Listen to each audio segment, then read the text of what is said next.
and welcome to a special holiday episode of Center of Weirdness. I'm Josh, and with me as always is Skinner. Hey, Skinner. I'm a thing called Brian Skinner.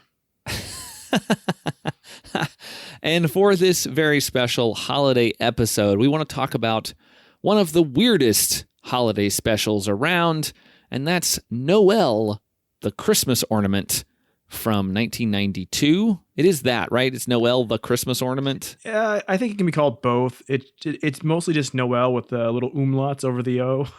Sure, yes. E, okay. But yeah, if you look it up, it's a Noel, A Christmas Story for All Generations, which is not true. There you go. So we have a lot of history with this TV special, which aired on NBC in 1992, right after Inspector Gadget Saves Christmas, which is wild that this was on a major network. It feels like this is just one of those weird syndicated things that they bought and just put on, which I guess maybe is what happened with NBC. I don't think NBC greenlit this, though maybe they did. I have no idea. I don't. I'm not sure. I mean, there was this, and it's from the producer of The Last Unicorn and a couple other things, but okay. So it might have had some I don't know, it has Charlton Heston in, so maybe they thought it was a good idea. Sure. But yeah, if you don't know what we're talking about, or like what the fuck is this? I was alive in 1992. I don't remember this. You don't remember this. This is a TV special made by people who don't know what heartwarming is. They don't know how to tell a story. Well, I mean, if you look at Romeo Mueller's his filmography, I mean, he has quite a few Christmas specials that he was involved Frosty and Rudolph and Little Drummer Boy. And he was going to decide to share his favorite story of Noel, the magic Christmas ornament who lives a tortured life. So yeah, the little log line on IMDb, which kind of misses what this thing is really about, is the story of Noel, a cheerful Christmas ornament with a certain happiness that rubs off on the families he lives with. That's not true. I don't think that's true either. No, I mean, the kids like him more than they like the other ornaments, but the other ornaments are assholes. They don't know that. They just it. This is one of those things, and we'll talk about this. Why we're doing this on a Center of Weirdness and everything else, besides it being kind of a lost Christmas thing, is that this is one of those things that maybe one of your older relatives or someone you know who is stupid would watch, and if they have nothing other than surface thoughts, would go oh, this was charming and nice. I liked Charlton Heston's voice. I loved him as God or whatever the fuck he was. But this is both one of the most irritating specials I've ever seen, and I've seen a lot of terrible ones. Some of the latter Frosty ones are just so fucking awful. But there's just something. The centerpiece of this special, because it goes through an entire arc that kind of almost ends very early, and then it just becomes devastating in a way you would never see one of these 22-minute specials ever do, and I don't even think it knows what it's doing with it. And it's in the wrong hands with the wrong materials, and it's so impenetrably unlikable that it's almost it becomes special in its own way. If you have friends, you'll watch it, and we'll get into it. We always pair this with Rhapsody Street Christmas, which yes. I'm sure we started watching before it got on every website for whatever goddamn reason, because we hate ourselves. But that one, the second it starts, you're like, holy shit, what have I done? This one, for a few seconds until they start saying the word thing, you're like, okay, what's wrong with this? And then they start saying things in a way and explaining things in a way that you're like, oh, this is really irritating / what the hell is going on? And then when the turn happens, which is a very specific moment, Like you'll just watch a room. If you're in a room full of people who've never watched before, you'll just watch them go, wait, what? And it's like, it's a pall will come over the room. It's just like, what the fuck just happened? And yeah, beyond being bad, the fact that this show does this and doesn't realize what it's done is a sort of Christmas magic all of its own. So we watched this together. We've made a point with a bunch of friends of ours to do a group watch of this on the Friday after Thanksgiving, and I think this was our 6th year doing it. Is that right? I think so. I sat down and realized that like I've been showing this every Friday after American Thanksgiving for about half my daughter's life. So like to her, she's gonna talk to friends when she gets to college. Like, oh yeah, like every Friday after Thanksgiving, we watch 2 of the worst shows in the world every year. And their friends would be like, I don't know what the fuck you're talking about. So how did you come to this initially? So I think I got to it about a year before our group of friends did in general, like our larger group. Friends of the show, John McCoy from the Sophomore Lit podcast, and Phil Gonzalez, who's been on the show from the Deep in Bear Country. We're having a discussion, and John, I believe, brought it up. He was the one who remembered it and he had found at the time it was broken into 2 pieces, found it on YouTube, and was very excited because he was one of the few people on earth who remembered it. And Phil and I kind of watched along about it, and we've watched it in person together too, at least once or twice. Just were like, holy shit. Like we were screen capping so many things, just like, oh my God, like, oh my God, oh my God, oh my God. Like this is just getting worse and worse and worse. And John's like, yeah, it is. Where we wanted to bring it to you guys. Like it was just a moment of like, we can't be the only ones. I couldn't imagine what John had gone through from like 1992 to mid 2010s to like holding on to this and like only maybe his brothers knowing what he's talking about. Yeah, because like it was this instant like, no, someone else has to see this. I need to know if when they see the meat they think this, and when they see what happens to Brutus, do they feel this? Like you have like it was this immediate feeling of like, oh, everyone I know who has who's similar to me and similar tastes has to see this. And I will drop the link into the thing if you haven't watched it. I seriously suggest you watch this. If you haven't watched before you listen to this, stop right now, go watch it. It's only 22 minutes. Yeah, you have sure. like, because you won't understand. It's hard to understand the deep pain this show wants you to feel in a way that they thinks it's heartwarming. I'm blessed enough to have seen Noel the first and perhaps only time it ran on broadcast television back in 92. Being a card-carrying Gen Xer, I was obsessed with the detritus of my childhood, and Rankin Bass Christmas specials were high on that list. So somewhere I heard that Romeo Muller, who wrote all the Rudolphs, Frosties, and Santa's Coming to Town, was the writer for this new cartoon. So I tuned in, and holy Moses, I don't know what I expected, but not that. The memory of the show haunted me for years and years, and then one faithful Christmas season, I found it on YouTube and got Phil Gonzalez to watch it. His live blog of mounting horror for the watch is still my favorite thing I've ever seen on Facebook. It is. It's like the most existentially, like it's the most existential crisis of a holiday television special. Like, you know, everybody brings up like, oh, you know, that moment in Gremlins where she talks about her dad being dead in the chimney and it's like real dark and stuff. And it's like, no.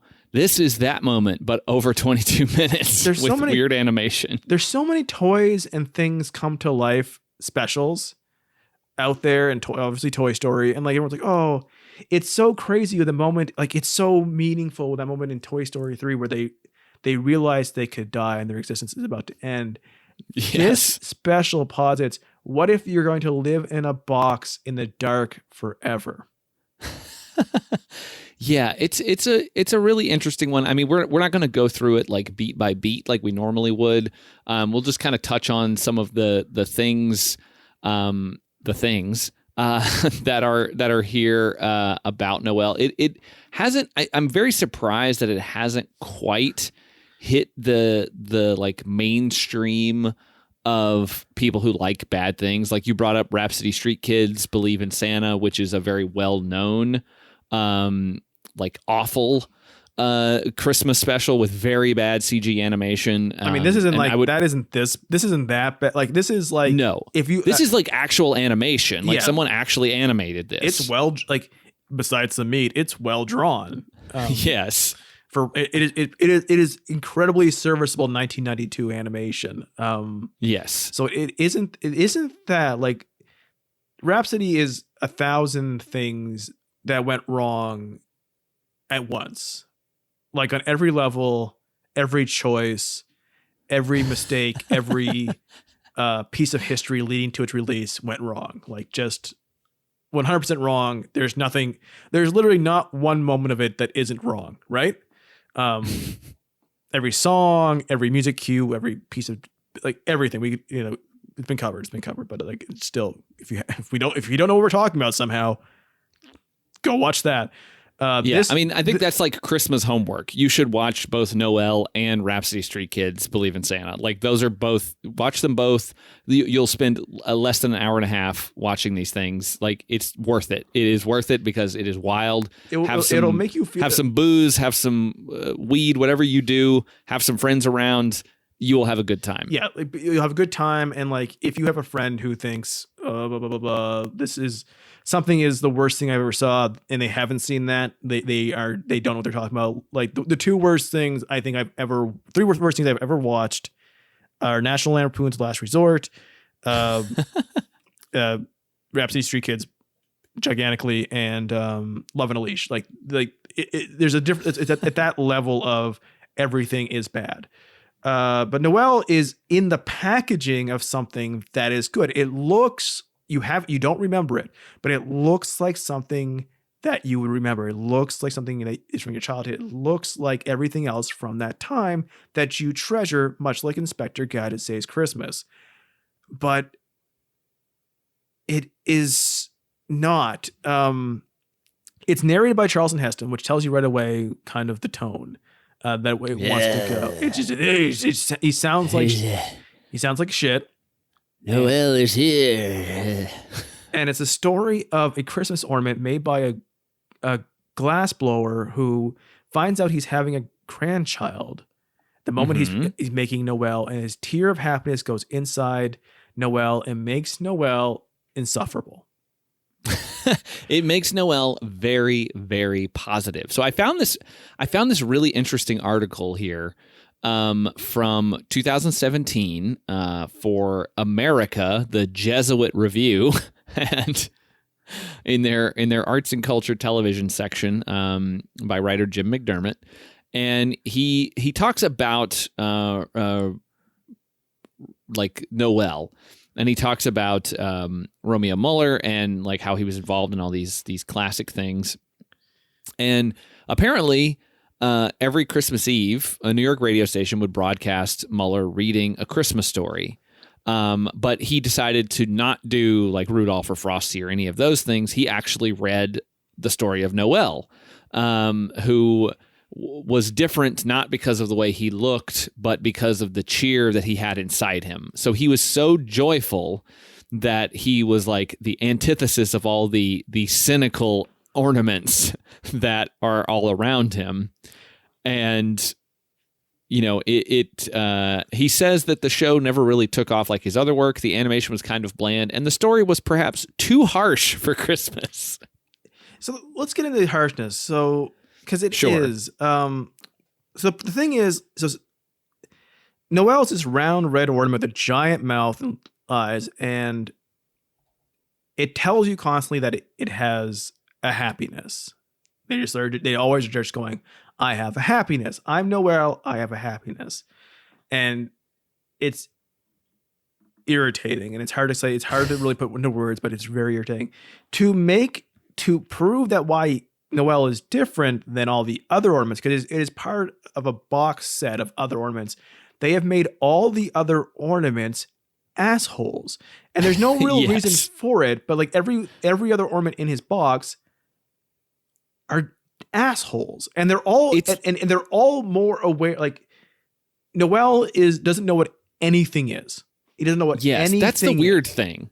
Yeah, it's weird, but yet the other ornaments and other things, everything in this world is alive. The Christmas lights are alive. The tree is alive. The tree skirt's alive. The dust motes are alive. The toy train is alive. The toy train is alive. Everything is alive. Weirdly, though, the baby Jesus figurine is not alive. I wanted him to see the baby Jesus figurine and the baby Jesus figurine to wink at them. But it does. And then it smiled raise at me. It does raise some with its mouth thing. It does raise some interesting questions. So Noel is given this intense cheer and joy, and is because this tear of happiness goes into him when he is being formed. So does that mean that the glassblower was just fucking pissed off when he made the other ornaments? Maybe he thought like he was getting a grandson, and he was pissed off. He finally got a granddaughter, and he's happy. It doesn't. And he's also churning them out at an incredible rate because he's shown hand blowing them, but it's an assembly line thing. Yes, it doesn't make any sense. Maybe he's the happiest glass blower, and everybody else is just fucking miserable. They're being made like they're just being overworked at Christmas time. And they found out that all their grandkids were dead. Maybe the idea is that because of this because the happiness in him isn't what makes him sentient, because they're all sentient. The rest just don't have souls. They don't, but they also know everything. So it's weird. But he has ignorance, so he has bliss. Sure. But he does ask to learn everything. That's the lesson that it's trying to teach kids who are watching. But so the problem with the first chunk, and like I said, the whole thing almost seems to wrap up 10 minutes in, even that, where it's just him asking what everything is. And every character, including the narrator, Charlton Heston, calls it everything a thing. Yes. It's a thing called the dozen. It's a thing called a house thing. It's children things. It's people things. It's stores things. It's a thing called bought. It's a thing called home. It's a thing called laughter thing. It's a thing called Christmas thing. I'm not making up any of those in the first 5 minutes. Every one of the things I have said are said in the special. And by the time they say a thing called bought and a thing called valuable and a thing called a Christmas tree thing, like by the time that is said, it is like water's been dripping on you. You're like, will you shut the fuck up? Will you stop saying thing? Usually sometimes these shows will set up something and then it'll kind of fade away because like they're like, okay, you get it, maybe the character's grown a little bit more and they'll stop saying that. They don't, and it's so upsetting. But you think at your time, like, okay, here's a happy Christmas tree ornament. He's the happiest one. He's gonna teach the rest of the dozen what the joy of Christmas is, maybe. Because there's Princess Frizenza and the rest. Princess Frizenza is the Christmas princess, ice princess, whatever it's supposed to be. I don't know what it acts like. It's a stock item in a Christmas dozen ornaments at the 5 and dime. It's just a princess thing, and it is haughty and it is an asshole. And here's the thing: all the ornaments don't want to be used as ornaments. Yeah. They just want to sit in their box forever. But when that does happen, they are upset.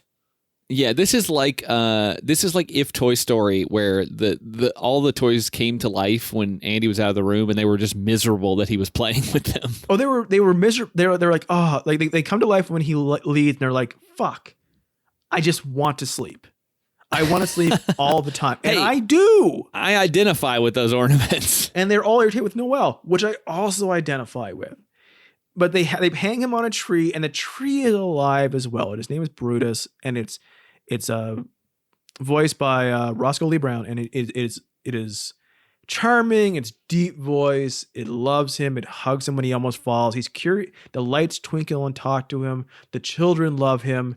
And you're like, oh, it's going to teach them, like, he's so happy and he's so warm and Christmas is lovely. And he's going to teach the dozen something about Christmas. And and at the bottom of the tree is the nativity scene. I guess at the bottom of the tree, that's a place you can put it. And he can't see what is in the nativity scene. He's like, what's down there? And Brutus is like, that's what Christmas is all about down there. I don't know why none of the trees clue him what the fuck it is. Apparently, trees know the orthodoxy of Christianity. That is, they know what it is, and they know what Christmas is. They know what it is, and they also know their fate.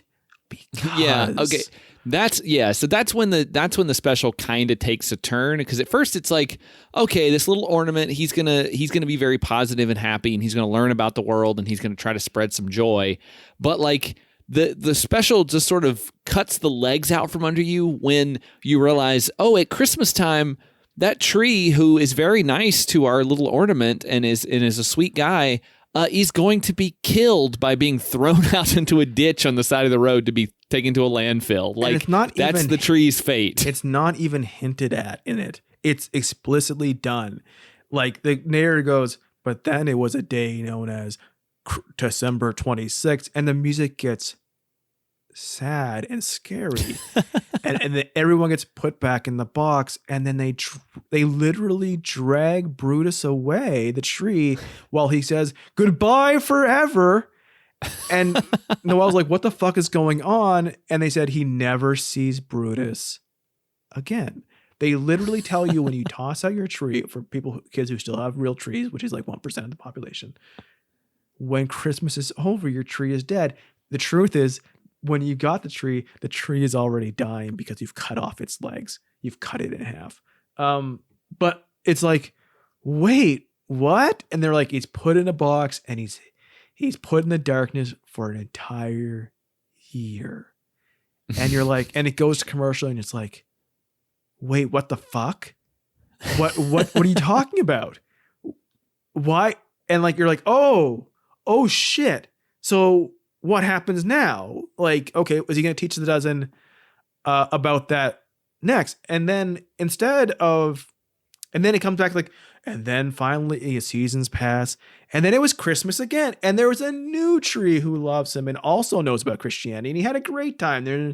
And there's a tree at the bottom who says season's greetings, which is also irritating. I will say that they do keep the Christianity angle secret until right at the end, and then it takes a big turn, and you're just like, oh, wait a minute. I mean, this also is really Santa free. Yes, for sure. For a show about ornaments and the trappings of secular Christmas, it has zero Santa. Yes, no Santa at all. I don't think they ever even mention it or show a drawing of him or anything. It's particular. And then they're like, oh, it's Christmas time again. And then Christmas ends again. And it's sad again. They're put back in the box, and the other ornaments are grateful because they get tired from hanging there. I guess it's hard to know what their whole angle is. And then it goes, and then more Christmases have passed, and the kids are getting older, and the parents are becoming old people, and the parents die. Yeah. And then the kids are gone, and then the house they're put away, and the parents die or move or put in hospice or whatever, and the house is derelict, and they're just in the attic to never be taken out again, to live in darkness. And they even say like they go into a fugue state where they don't even know that so many years have passed, and it's like, wait, what are you doing? This is so fucking miserable. Like it's so existentially miserable. Like these things are alive. They have thoughts, but they have to put themselves in such a state that they can't even take, because they are immortal in theory. These characters, unlike the trees are going dragged to their death. Every year he's watched tree after tree after tree die, and they make a point of that. And they're like, well, they just sit in the dust and crumble in the dark, but luckily they fade their consciousness out so they don't notice the passage of time. Yeah, they go into like a cryo sleep, basically for who knows how long, because it takes place over, I've seen a couple different sources that say it takes place from 1922 to 1992. So like it spans quite a bit of time, and there's a big chunk of time where they are just trapped in an attic with no attention whatsoever. In a derelict house. And it's like, so the middle part ends there, and you're like, they fall in this deep sleep, forgotten, abandoned. Everyone they loved, and they showed the children loving them. They showed everything. Everyone has forgotten them, even though he has happiness, or are now dead. The kids grew up, the parents grew up, died from 22 to 20. Everyone that Noel has saw who loved him, we are told are now dead. And it's so explicit. I don't understand how they didn't realize this was fucking dark. Like I can't imagine like how many read-throughs, how many storyboards, how many things to get to the point where it's animation, where at some point no one went like, holy shit, the tone on this is all off. It is all off. And like, you just sit there watching it and you're like, what? What? And like, you just don't understand why they're doing this. And the payoff sucks. Because later, so it's 1992 or 1991, I guess, the 90s. Everyone, the kids, it's the age of Nintendo and Sega. Ghostbusters are past their height of power, but we're now in the hyper neons. The heat death of the universe is one step closer, and which they would have. Noel brings it on, which Noel will live towards. And someone else has bought and renovated that house, this derelict house that he has been in cryo sleep in. Everyone he loved and cared about is dead. And the new family finds ornaments in the attic, and they decide that, hey, let's use these ornaments. They came with the house. Fine. But yeah, that's the weirdest thing. Well, I love that they pull those out. They're like, oh, these are all trash. Well, what about this one? And they save him while throwing the other ones in the garbage. It's so great because they bring him out, and there's a moment of music cue where like, oh, he's saved. A new family's going to love him, and it's fine. And they're drawn old now. They have lines on them. They sound miserable. Their voices sound miserable. They're wrinkly ornaments. And the other dozen, like Frizenza and the rest, are sad to be awoken from their depth of their sleep. They're like, oh crap, why are we awake? Why we had to be hung on trees again? And then the family, like I said, music cue is like, oh, it's great. Maybe this is a second life for him. Maybe this is the end. And then they're like, oh, these things are pieces of shit. We're going to toss them all except for Noel. And then the rest of them are like, oh my God, I'm being thrown in the garbage and I'm going to die. And Noel's like, bye everyone. And then they get thrown in the trash. He's like, they didn't even say goodbye. And you're like, oh my God. They just killed them all, and he has to quietly, like an old man, say like, "Oh, they didn't even say goodbye." And it's like, yeah, this little old man child. It's like a Benjamin Button or something. So they now put this now cracked and frail Noel on the tree, and the kid loves him. And there's a new tree born to die. And they also bring out the train, which isn't chipped and old. It still works fine and doesn't have an old voice. And he's like, this is great. Oh, they use the same nativity scene. I'm like, wow, they must have spent a lot on this mortgage because they didn't use any of their own stuff. I couldn't imagine doing this, but fine. They also, the Jesus thing was also in the attic for 40 years. Little Jesus down there also in a state of nothingness for 40 years. As America moved away from religion, but the 90s brought it back with Tipper Gore. And so he's like, oh, I'm so happy to see everyone. And like, there's a moment where like, oh, okay, what is going to happen now? And he looks down and then his body stretches And I've screen capped this a couple times because it looks just terrifying. And he just kind of pulls apart. Yeah. Well, he looks down and he shatters. He falls and he dies.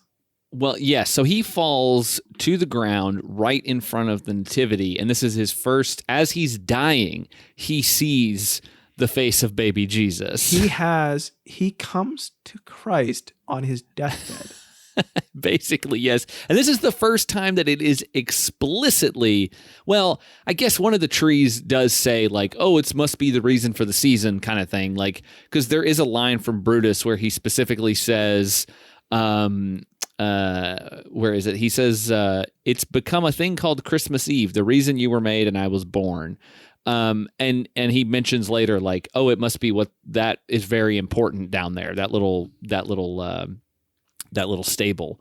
And so, as he's dying, as he's cracked into pieces, he looks at baby Jesus and then finally understands what the whole thing is all about. At a glance, considering he hasn't understood anything.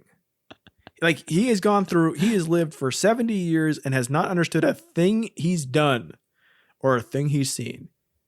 And then he sees one glimpse of Jesus and he has understanding of the true meaning of Christmas from this faith, this idolic version of Jesus. Yeah, it's a weird kind of turn, like, for sure. It's one of those things like if like I'm sure like young evangelical grandparents, we go like, see, it's a good show. It's about the Jesus. He understands what Christmas is about. Like, no, it's not.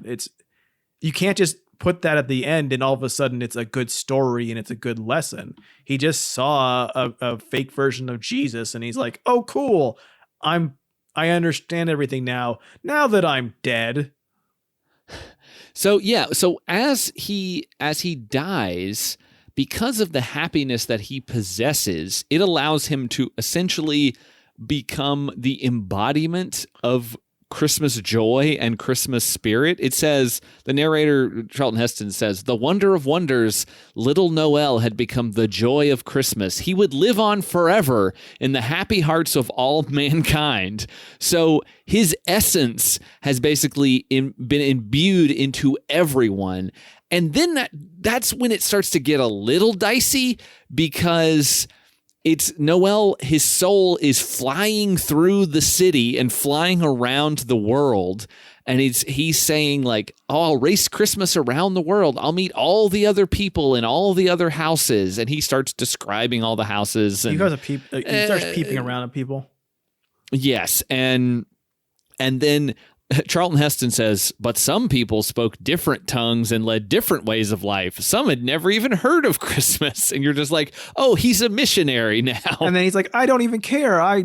Christmas is for everyone anyways. I'm like, great. Maybe it isn't. Maybe it isn't, dude. Like, he spreads all over the world, Heston, basically. It makes it feel like it's more like, fuck you, non-white people. Yeah, it's more aggressive than it would be if it were somebody else, but it's like, I'm coming for you. I've got my gun. And like they show like it's a small world, basically. World like it's a small world, but at Christmas time. It's bad. Like and the way they ended with like, he's now the embodiment of Christmas joy around the world. It's like, but he isn't, because no one remembers this. Because it reminds me of this is a very personal story in that it means nothing to anybody but me. My parents had a Christmas CD that they probably bought on sale, because my parents never bought anything that full price in their lives, for the Alabama Christmas CD. Oh boy! And on that CD, there's a song called "Thistle Hair, the Christmas Bear." Oh, thistle hair, the Christmas bear. And it goes on and on about this bear called Thistle Hair, and how all the children of the world love this bear and they love him at Christmas, and he's super famous, except he's not. He's not at all. Like, no one's heard this song. There is no Thistle Hair, the Christmas Bear. It might have been a tie-in with something at a local department store, but it has no cultural cachet whatsoever. So it's like, you're singing about this song, how famous and all the children love this fucking bear, but no one does. And same with Noel. Like, he's now the symbol of joy for Christmas for everybody, but he's not, because it didn't. And they both probably happened in 1992. But looking back, it's like, but no one remembers this. Just like this special might as well have gone into the cryo sleep that the dozen did. Yeah, going back to that America Magazine article that I found about this, he ends it by saying that today Noel is the red-nosed reindeer of Christmas specials, forgotten in some dusty corner of a network's real library, but it might be the Christmas story for our times. Amid cynicism and negativity, Noel keeps his eyes on the little manger and has a life of wonder and joy. No. Like I have waited for like if you put this, like, I have a feeling if like somehow Newsmax got the rights to this and just shoved it on TV on the 23rd or something, like all of a sudden like Parler would be like, oh, finally a fucking real thing for, like just like jump all over it. But it's not religious. It just throws Jesus in at the end. Yeah. Like they. But I mean, it's also pro-gun because Charlton Heston was narrating because he's narrating it. It's always the hidden thing. He fucking kills everything. It like there's no Christmas special that has a larger body count than this cartoon in 22 minutes. Very true. Like, I kind of wonder what it would have been like, to be a kid in 92, which I was 7 years old, and what I would have felt watching that. Would I have connected with? You'd be so like, I wish Inspector Gadget was on right now. Would I have connected with the idea that it's very much like he died, but he found Jesus at the end, so it meant something. All these things that didn't, even if they were nice, like Brutus the tree, like they still died, and they just went into a wood chipper or something, or they went into the trash like the other ornaments. But because he met Jesus before he died, like things were better. Would I have gotten that from it, or would I have gotten like? And like the idea is like, what would the message have been for a 7-year-old? But that is the message though, because the trees are okay dying because they do understand the salvation of the Lord. The other 11 of the dozen don't, and they die miserable and alone and unwanted. They die kicking and screaming. The trees die at peace. That is the story of this, whether it wants to be or not. I just like I don't know what it thinks it's telling. And we've watched enough dog movies where sometimes they say shit and they don't realize what they're trying to say, and they're kind of heavy-handed with shit. But this one, there's just something about it from minute one. Imagine if you were watching Santa Claus Comes to Town, the claymation special, right? Which I think Romeo Muller wrote, right? Yeah, I believe it's the one where like is that or the life? Is it the one where we meet Santa Claus as the young baby? I think that is Santa Claus is Coming to Town. Santa Claus Coming to Town, and then at the end, he's after the psychedelic song, and he marries and bones that redhead. Like we get to know every part of his life, and like all of a sudden he's an old man. But the Kringles who raised him, they do have a little bit at the end of that of like the world has moved on and all the Burgermeisters are dead.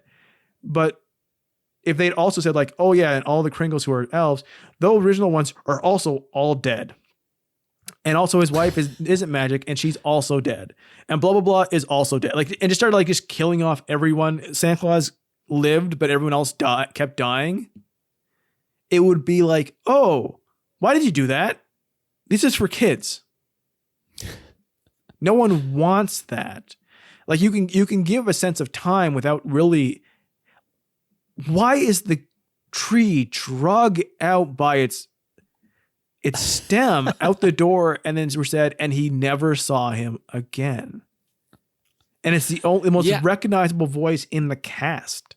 Yeah, I think the intent of this is to like try to show that being positive and not letting the cynicism and the disappointing ravages of time affect you like keep your hope and joy alive is like the way to live. But I guess I understand that, but like it is also just that's not the story of Christmas. Like the story of like what to go over at Christmas is like, hey, like if you're being surface level, it's how do I enjoy this spiritual holiday when everything wants to make it commercial and everything wants you to consume it in the right in a specific way and spend money, right? That was Sure. And that was the torturedness of 1985 through probably 2010 of like, you know, they want you to spend at Christmas. Well, what does Christmas really mean?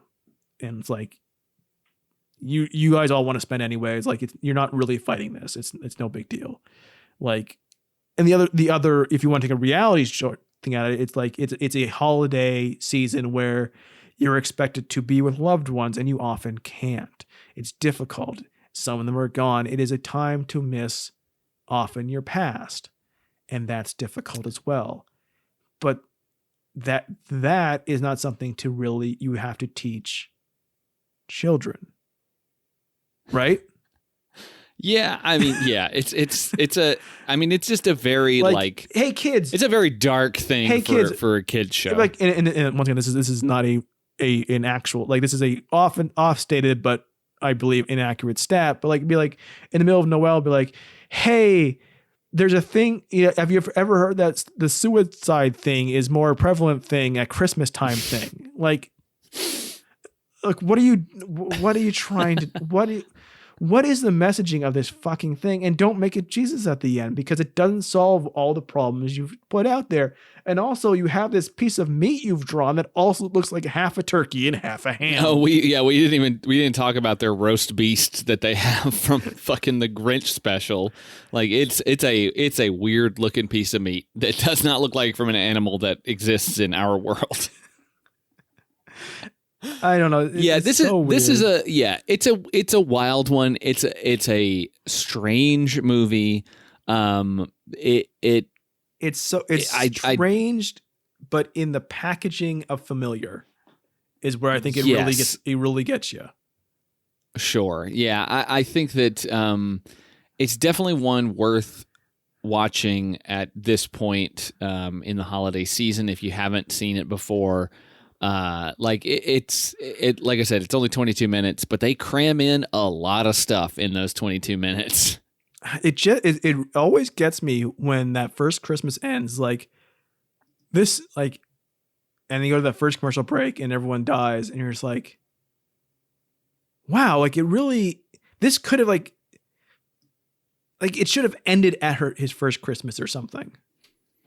Yeah. Or it could have gone in a way of, it could have gone in a way of like him teaching the other ornaments how to be more positive, or like, you know, they're there and things are looking very dour, but then another family comes along and like the other ornaments are more appreciative and they also get positive and they get into the fun of the Christmas spirit and it immediately introduces death, and then you're just like, oh, okay, this is a much darker world. And with the other ornaments is this thing like Noel has been baptized and they haven't, so they can never be never feel what he feels. Like, what is the story of that? Like, because everything is alive, but only he has a soul. Well, I think that there is there is a line about that in the narration that says. It's the first line in the show. The Charlton Heston says, of all the Christmas tree ornaments turned out that year very long ago, only one had a happiness. And so he's the only one who got it. So I guess every other ornament that old Herman, the glassblower, created was just a sort of cynical thing. So Herman is a pretty cynical guy, except that when he receives joyous news about his granddaughter. And so, you know, and it says being quite emotional for a glassblower, Herman cried for pure joy. So I guess like maybe he was having a bad day when he blew some of the other ones. Maybe the other glassblowers are just they have a heart of glass, very negative. And Yeah, so it's a wild one. I mean, you should definitely check it out if you've never seen it. It's like I said, it's fun. Watch it along with Rhapsody Street Kids. You'll have a blast. We do it every year, and I still enjoy it because there's still. It kind of is the official start of the holiday season for me. Like when I know that we're going to do that, and I'm sure there will be a time at some point where I'm not able to participate. And that just means that I'll watch them on my own. It helps to be the person with other people doing it or over a group watch online. But like, there's always something that I've forgotten about both where when it happens, it hits me. Especially with Rhapsody, the best girl in the world, I think kind of gets me every single time. But yeah, I don't know if there's been a time I've watched it for these like 6-7 years where like when Brutus gets pulled out of the house to his death, I didn't go like, oh, fuck. Yeah. Brutus's last line, goodbye, little fellow. Goodbye. Keep that happiness of yours. Never lose it. Because I'm off to die. But he's okay with it because he has the salvation of the Lord, which that's true. And that is the reason for the season. I think that's going to do it for this special episode of Center of Weirdness, because this is surely a very weird holiday special. Thank you for joining us as always. We hope that you go and watch Noel. We hope that you go and watch Rhapsody Street Kids, both good times for all in your family. But until next time, I don't know when this is dropping, so who knows what's coming next on the show. But until then, I've been Josh. I've been Skinner. Keep it weird this holiday season. Keep it happiness.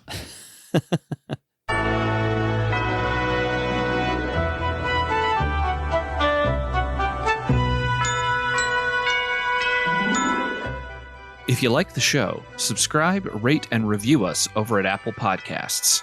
We're on Twitter and Instagram at predictocast, and you can find our entire back catalog at predictocast.com. As always, thanks for listening.